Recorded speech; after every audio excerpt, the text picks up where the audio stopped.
Ah oui, c'est là. Et salut la compagnie, bienvenue chez RCCry74. Aujourd'hui, petite vidéo d'essai du Monster Predator de l'abonné de la chaîne Didier. Donc il nous a rejoint en cette belle après-midi. Donc comme vous pouvez constater, il est déjà en action. Et on est en train de voir actuellement que même en rehaussant la carrosserie, les roues touchent contre l'aile encore.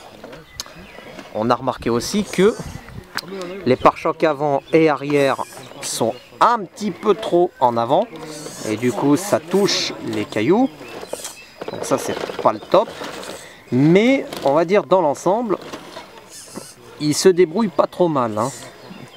Il se débrouille pas trop mal, hein. Je vais vous faire voir un peu plus haut, voilà. Donc en fait ça descend un peu plus en pente, hein. Ah, voilà, voilà, et voilà, et il se remet sur ses quatre roues. Il se remet sur les quatre roues sans souci. Alors donc Didier va essayer de regrimper la petite côte. Voilà, regardez. Sans. Ah, et le pare-choc arrière on le voit pas trop là, mais de là où je suis il touche bien le sol et les roues touchent contre les ailes précisément. C'est ça qui est un petit peu dommage malheureusement.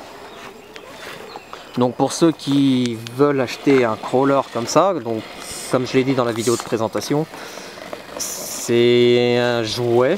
Il se débrouille pas trop mal encore en terrain crawler, hein. Attends, je vais te le remettre. Il se débrouille pas trop mal encore en terrain crawler. Hop, on va te le faire monter là. Tac. Après c'est juste faire pas mal de modifications pour qu'il soit un peu accessible, enfin qu'il aille un peu partout. Donc là, bon, vous voyez, il y va sans problème, doigt dans le nez, hein. Il a enclenché juste les petites et grandes vitesses, hein. Il a enclenché la grande vitesse et il monte assez rapidement. On est quand même étonné, hein, pour un véhicule made in China, hein. Surtout du 1.10 comme ça, avec une grosse carrosserie. Alors vous le voyez pas sur la vidéo, mais en fait on a la barre LED qu'il avait mis sur la carrosserie, malheureusement au premier tonneau, elle a cassé. Donc il va un peu trop vite, donc elle avait cassé et il l'a enlevé. Donc après, donc là comme je vous dis, hein, il y va, hein, quand même en crawler. On est étonné, on est quand même super étonné du passage. Bon, à part qu'il y va un peu trop fort le Didier en descente. Doucement mon petit, doucement. Donc voilà. Et bien écoutez, j'espère que cet essai vous aura plu. En attendant, nous on est toujours en phase de test avec ce crawler pour vous donner notre ressenti, surtout le mien. Bon, c'est pas moi qui le conduis, hein, c'est l'abonné de la chaîne qui le conduit, hein, pour vous dire. Tac. Tout simplement. Là, regardez, il y va quand même. Voilà, et on a là, doucement. Voilà.